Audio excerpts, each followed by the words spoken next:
When Jabin, king of Hazor, heard of this, he sent word to Jobab, king of Madon, to the kings of Shimron and Akshaph, and to the northern kings who were in the mountains in the Arabah south of Kinnereth, in the western foothills, and in Naphoth Dor on the west, to the Canaanites in the east and west, to the Amorites, Hittites, Perizzites, and Jebusites in the hill country, and to the Hivites below Hermon in the region of Mizpah.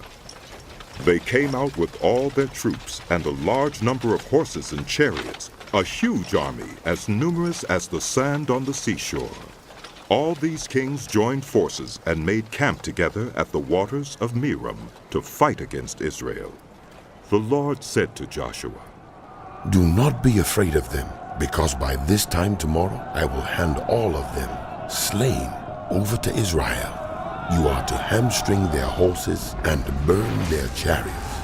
So Joshua and his whole army came against them suddenly at the waters of Merom and attacked them, and the Lord gave them into the hand of Israel. They defeated them and pursued them all the way to Greater Sidon, to Misrephoth-Maim, and to the valley of Mizpah on the east, until no survivors were left.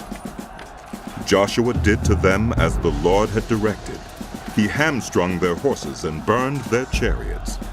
At that time, Joshua turned back and captured Hazor and put its king to the sword. Hazor had been the head of all these kingdoms.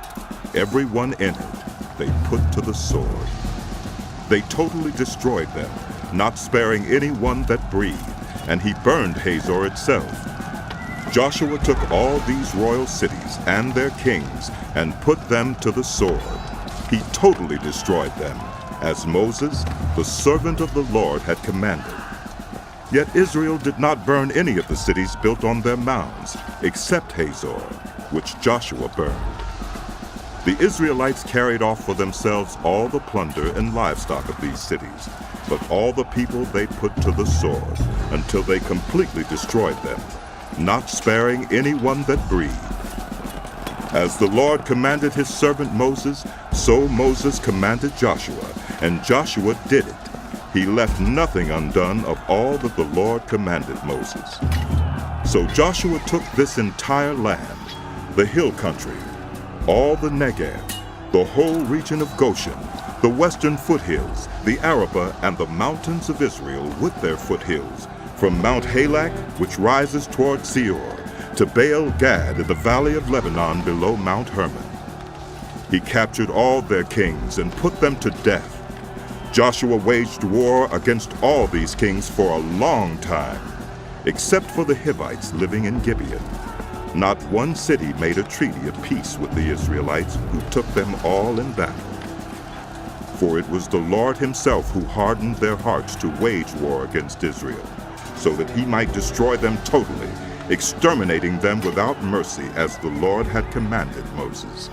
At that time Joshua went and destroyed the Anakites from the hill country, from Hebron, Debir, and Anab, from all the hill country of Judah, and from all the hill country of Israel. Joshua totally destroyed them and their towns. No Anakites were left in Israelite territory. Only in Gaza, Gath, and Ashdod did any survive.